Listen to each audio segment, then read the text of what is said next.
Hai teman-teman semua, kembali lagi di channel Pendapat Joseph. Hari ini adalah review drama series judulnya Rencana Besar dari penulis namanya dari novel yang ditulis Suganda atau Suganda kalau nggak salah. Kalau dari namanya sih ini jelas nama pena ya. Nama pena, tapi dia cukup banyak nulis buku ya. Salah satunya buku ini yang diadaptasikan ke dalam drama series yang diproduksi oleh Falcon Picture, di didistribusikan atau ditayangkan oleh Prime Video. Terus pemainnya yang kan nggak kaleng-kaleng ya, ada si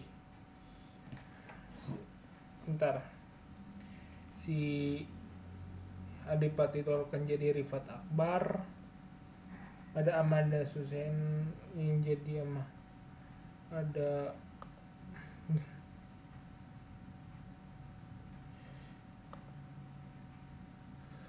ada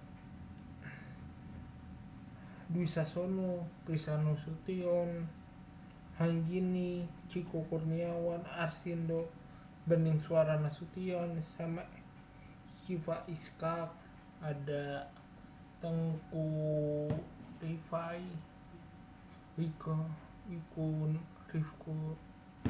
Wikana ya, dan beberapa aktor lain ya. Ya film ini kalau kita lihat garis besarnya ya cukup sesuai dengan novelnya. Saya tadi terpaksa download novelnya, terus baca garis besar novelnya ya cukup sama sih, tetapi memang banyak yang harus di skip. Dari 300 halaman itu harus banyak yang di skip untuk menjadi suatu film yang pas, baik itu secara komposisi, pembabakan, penceritaan, pembentukan karakter, itu kan yang harus dilakukan. Film ini ya kalau dinilai secara singkat ya sesuai dengan fokusnya rencana besar, garis besar cerita, memfokuskannya benar-benar fokus ke buruhnya di buruhnya seperti Rifai Akbar, terus dan para pegawainya itu, karena ya fokusnya dari cerita itu adalah bagaimana aksi itu yang akan cukup memicu perkembangan proses hukum yang ada dalam sebuah cerita. Yang menarik dari kekuatan film ini dibanding misalnya 96 jam atau A plus yang pernah kita diskusikan sama-sama adalah kekuatannya misalnya kalau saya berbicara dengan menghubungkannya dengan narkoba. Saya cukup suka dengan pembentukannya si Yumi INTM season 1 ya. Secara karakter, kalau saya cukup sering nonton INTM ya, memang karakternya ya karakter yang cukup menarik sebagai model. Terus kita lihat dia jadi pindah ke sebuah industri yang lain ya, industri drama, seri, film, acting, sinetron. Kita berbicara dalam skup yang luas itu, ini karakternya untuk sebagai orang yang baru di luar ini cukup bagus ya, apalagi dia sebagai orang yang dicerminkan remaja yang tumbuh sebagai broken home, punya bapak seorang kombes. Bapaknya cukup dia bentuk secara orang yang sangat profesional dalam pekerjaannya, tetap sering membuat cukup konsentrasi dalam pekerjaannya, punya anak buah yang cukup respect, loyalis terhadap perusahaan dalam industri di dalam pekerjaannya sebagai polisi. Kita berbicara itu, tetapi di satu sisi dia bukan ayah yang benar-benar yang bisa kuat menjaga anaknya, hingga kita kembali lagi ke Yumi yang dibawakan adalah orang yang benar-benar pemakai, orang yang mungkin salah pergaulan. Mungkin yang menjadi menarik dari film ini interaksinya cukup bagus, kayak chemistry seperti itu antara bapaknya polisi, anaknya pemakai, chemistry cukup dapat. Bapaknya ingin memberikan banyak kesempatan untuk anaknya daripada ditangkap. Terus mungkin juga yang menarik ya, Dwi Sasono pernah masuk penjara kasus narkoba, mungkin bisa dalam pembacaan reading memberikan chemistry atau bagaimana cara dunia seorang pemakai, orang yang tergantungan seperti apa. Mungkin chemistry hidup seperti itu dibandingin pada saat Hanggini memerankan Amanda mendapati adiknya yang memakai uang kontrakan untuk memakai narkoba. Chemistry sama-sama dapat, tetapi ya cukup bikin scannya antar dua scan itu mana pun yang benar-benar cukup menyetiap perhatian ya, Dwi Sasono sama Yumi, antara ibu, bapak dan anak perempuannya. Itu satu yang poin kuatnya film ini. Dari film yang kuat yang lain ya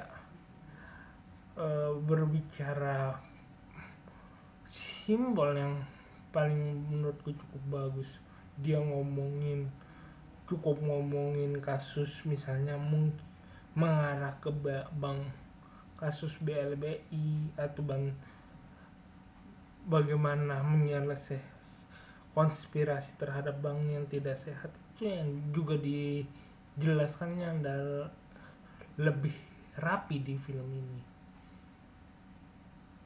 lebih rapi, lebih bisa kita terima sebagai film yang cukup membahasakan secara singkat dunia konspirasi seperti apa, segala kemungkinan seperti apa, korupsi itu seperti apa yang jelas, dan dunia perubahan apa. Tapi untungnya tidak membahas dunia perbankan itu secara luas diluaskan dalam skala yang luas, karena kalau mengatakan begitu akan terjebak oleh menit ataupun ceritanya tidak benar-benar menyatunya. Untungnya seperti itu, dia hanya mau fokus bagaimana seorang pengusaha bank ternyata punya banyak rencana licik dan cukup kotor dalam mengembangkan banknya. Untuk menonton film ini di tengah badai isu seperti sekarang, yang seperti video sebelumnya saya mengatakan film dokumenter Jessica di Escort itu banyak yang bisa diangkat tetapi tidak diangkat, dan saya tidak segan mengatakan film itu jauh lebih jelek dibanding FIFA, film itu jauh lebih jelek dibanding Tsunami 17 film itu jauh lebih jelek dibanding MH37 MH370. Nah, film ini kalau distandarkan dengan beberapa film yang lain ya cukup bagus, karena ya genre film ini tidak selalu ada setiap tahun film-film yang rada-rada bikin mikir. Terakhir kali drama yang benar-benar menyanyikan nebak-nebak siapa pelakunya tuh cukup bikin support itu ya biasanya dari video. Dan sekarang ada beberapa aja, ada judul baru yang di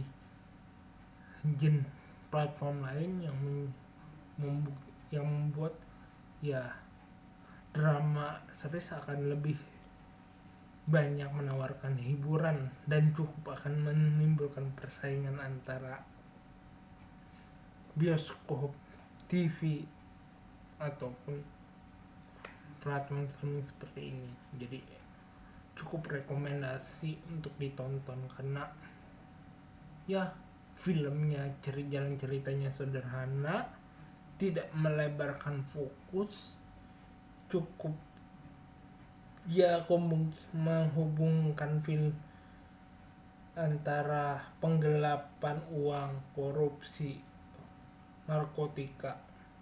Misalnya kita baca dalam 3 isu kriminal besar tersebut ya masih ada celah-celah halus untuk menghubungkannya. Jadi ya begitu ya, kalau untuk menghambaran ide itu cukup menarik. Meskipun kalau mengatakan kritik ya kalian bisa menemukan kekurangannya, misalnya kurang membuka, kalian tidak mendapatkan porsi yang besar bagaimana polisi benar-benar berkontribusi dalam menyelesaikan masalah. Kalian tidak akan menemukan celah di film ini. Di 6 episode ini kalian tidak akan menemukan tembak-tembakan kayak di film Serigala Terakhir ataupun 96 jam. Nggak akan ketemu di film itu, di drama ini. Ya kalau kalian akan menemukan dramanya ya menurutku malah cukup flat. Yang kalian tawarkan bagaimana ceritanya bagaimana pekerja membongkar kelicikan perusahaan, dan itu udah selesai saja di situ. Yang lain adalah tambahan untuk mempertegas film itu. Ya cukup standar, cukup umum lah filmnya. Cukup sekian dari saya, kurang lebihnya mohon maaf. Jika suka silahkan like video ini. Jika ada kritik dan saran tulis di komentar. Jika ada ide tulis di komentar. Subscribe pendapat Joseph. Jika mau berinvestasi atau mau turut menyumbang dan ikut berkontribusi mengembangkan channel ini, silakan klik link Saweria di deskripsi atau scan di pojok kiri bawah. Terima kasih.